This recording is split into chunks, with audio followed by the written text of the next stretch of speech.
जैसे बच्चा पढ़ने में तेज नहीं है, 4 साल का हो गया बच्चा, 5 साल का हो गया, 6, 7, 8 साल का हो गया, फेल भी हो, बच्चा 2-4 साल फेल हो गया है बच्चा पढ़ने में। उन्होंने कहा यार माँ बाप देख रहे हैं कि पढ़ने में बच्चा तो ताकतवर तो है बच्चा हमारा, दिखने में भी ठीक है, लेकिन पढ़ने में इसकी बुद्धि काम क्यों नहीं कर रही है? तो पढ़ने में बुद्धि काम इसलिए नहीं कर रही है, मैं आपको एक सत्य बात बताता हूँ, सत्य विद्या की बात बताता हूँ। मैं आर्य समाज नैनीताल लेके चलता हूँ आपको। इस समय करीब ये 1900 करीब 80-81 की बात है, आर्य समाज नैनीताल की बात है। तो वहां एक आदमी आते थे, एक क्या आते थे, 10-12 आदमी आते थे रोज के। तो मैं भी कभी कभी जाया करता था आर्य समाज में। तो वहां नित्य यज्ञ तो नित्य होते नहीं थे, रविवार के दिन यज्ञ होता था, और वैसे लोग वेद मंत्र पढ़ने आते थे। तो वहां एक जो थे, एक आदमी ऐसा आता था जो नित्य यज्ञ कराने को कहता था, और जब यज्ञ नहीं होते थे तो वो सोचता था चलो यार यज्ञ नहीं हुआ तो मैं वेद मंत्र तो पढ़ ही लेता हूँ। वो गायत्री मंत्र करता था, और उसके बाद भी वो सोचता था कि मैं मंत्र करते रहूं, यहाँ दिन भर बैठे रहूं। तो स्वामी जी बोले यार ऐसा तो नहीं हो सकता है, तुम मंत्र तो करोगे लेकिन हमारे हिसाब से, जैसे मंत्र का जो टाइम है, हम सुबह मंत्र करते हैं, उसके बाद 10-12 मंत्र करने के बाद जो है हम यहाँ से उठ जाते हैं, क्योंकि और भी हमें काम करने होते हैं।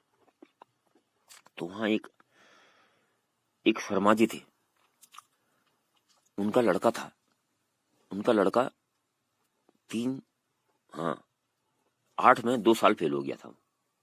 8 में जब 2 साल फेल हो गया तो माँ बाप परेशान हुए। माँ बाप जब परेशान हो गए उसके, तो वो आदमी बोला यार शर्मा जी आपका बेटा तो पढ़ने में होशियार नहीं है, इसका क्या किया जाए? शर्मा जी बोले यार पता नहीं क्या है, बच्चा तो ठीक ठाक है, लेकिन आपका बच्चा तो हर साल पास होता है, लेकिन मेरा बच्चा फेल हो जाता है, क्या करूं? तो बोले एक दिन मैं इसे अपने साथ ले जाता हूं। तो सीधे उसको आर्य समाज मंदिर लेके गए। उन्होंने कहा बेटा मेरे साथ चलो, स्वामी जी इसका कुछ उपाय बताएंगे। तो स्वामी जी बोले कौन आ गया? उन्होंने कहा स्वामी जी ये लड़का 8 में 2 साल फेल हो चुका है, यह पास कैसे होगा? उन्होंने कहा अरे ये कोई कहने वाली बात है, गायत्री मंत्र पढ़ो 100 बार, रोज 100 बार गायत्री मंत्र पढ़ो तो पास हो जाओगे। उन्होंने कहा इतनी छोटी बात, मैं तो 100 बार क्या स्वामी जी, मैं 200 बार पढ़ दूंगा मंत्र तो। अरे मंत्र पढ़ना मजाक बात नहीं है, पहले मंत्र को सीखो, मंत्र एक सांस में पढ़ना पड़ता है। तो स्वामी जी के उसने पैर छुए और सीधे बच्चा चला गया। तो घर जाकर मंत्र पढ़ने लग गया। तो शर्मा जी बोले यार देखो ये तो मंत्र जो पढ़ने लग गया, गायत्री मंत्र पढ़ने से पास हो जाएगा। तो उनकी घरवाली बोली, उन्होंने कहा देखते हैं क्या होता आगे, इसको पढ़ने दो।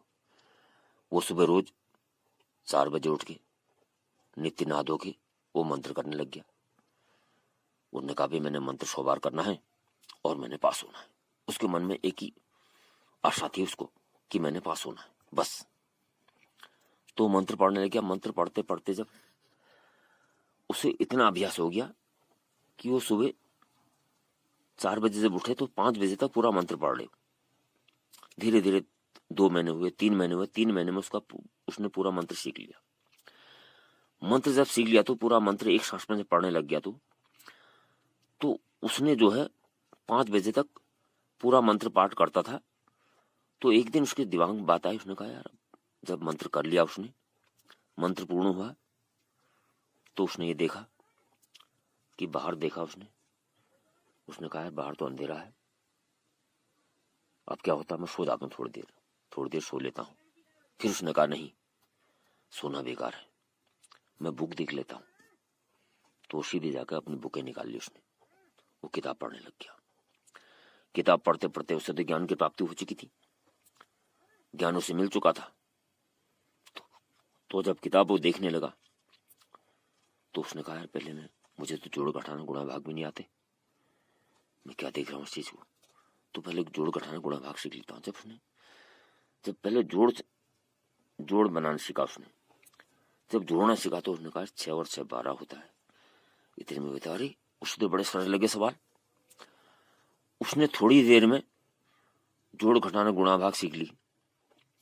पढ़ने वाला 8 में था, क्यों 8 में तो बहुत सवाल होते हैं, रेखा गणित होती है, बीज गणित होती है, अंक गणित होती है। तो धीरे धीरे सारा खेल सीख गया। उन्होंने कहा ये तो बड़े सरल विद्या है यार। उस तो ज्ञान की प्राप्ति हो चुकी थी और बुक पढ़ने लग गया था। अगले ही साल उसने फर्स्ट डिवीजन मार दिया। फर्स्ट डिवीजन जब उसकी आई तो वो सीधे आर्य समाज गया। आर्य समाज में उसने पीछे हाथ थे उसके दोनों, एक हाथ में उसका रिपोर्ट कार्ड था, दूसरे हाथ में उसका मिठाई का डिब्बा था। जब आर्य समाज में हो गया तो आर्य समाज में सब लोग उसको देखे रह गए। उसने कहा ये बच्चा तो वही है, ये दोबारा क्यों आ गया ऐसे। तो उसने जब हाथ आगे किए तो एक हाथ में रिपोर्ट कार्ड है, दूसरे हाथ में मिठाई का डिब्बा है। तो सब खड़े हो गए। उन्होंने कहा आप पास हो गए? उन्होंने कहा हाँ सर मैं पास हो गया हूँ, स्वामी जी मैं पास हो गया हूँ। जो उस लड़के को लेके गए थे, शर्मा जी को बेटे को अपने साथ लेके गए थे, वो एकदम उठ खड़े हुए। उसने कहा शर्मा जी का बेटा जो है इसको तो जोड़ घटाना गुणा भाग तो नहीं आते थे, ये फर्स्ट डिवीजन कैसे मार दी इसने। उनको बात समझ में नहीं आई, उनको ये बात हजम भी नहीं हुई। तो उन्होंने देखा यार ये कैसे हो सकता है, शर्मा जी का बेटा फर्स्ट डिवीजन आ गया, मेरा बेटा सेकंड डिवीजन आया है, ये कैसे हो सकता है, कुछ न कुछ गड़बड़ है। वो ये सोचने लगे। उन्होंने कहा बेटा तुम वेद मंत्र पढ़ने से, गायत्री मंत्र पढ़ने से निकले हो, फर्स्ट डिवीजन लाए हो? उन्होंने कहा मैंने गायत्री मंत्र पढ़ा, रोज 100 मंत्र पढ़े और मैं तो निकल गया, मेरी फर्स्ट डिवीजन आ गई। उनका स्वामी जी खुश हो गए। उन्होंने शाबाश। स्वामी जी ने उनको कंधे में हाथ रखा और लड़का चुपचाप अपनी जगह बैठ गया। उसके बाद उनको हजम नहीं हुई बात, और वो जो लेके गए थे बच्चे को वहां, तो बोले यार मैं तुम्हारी ज्ञान की दिमाग की परीक्षा लेना चाहता हूं। उन्होंने कहा लीजिए। उन्होंने कहा अच्छा ये बताओ कि 12 जो अंक है उसमें हासिल कितना होता है? उन्होंने कहा 1।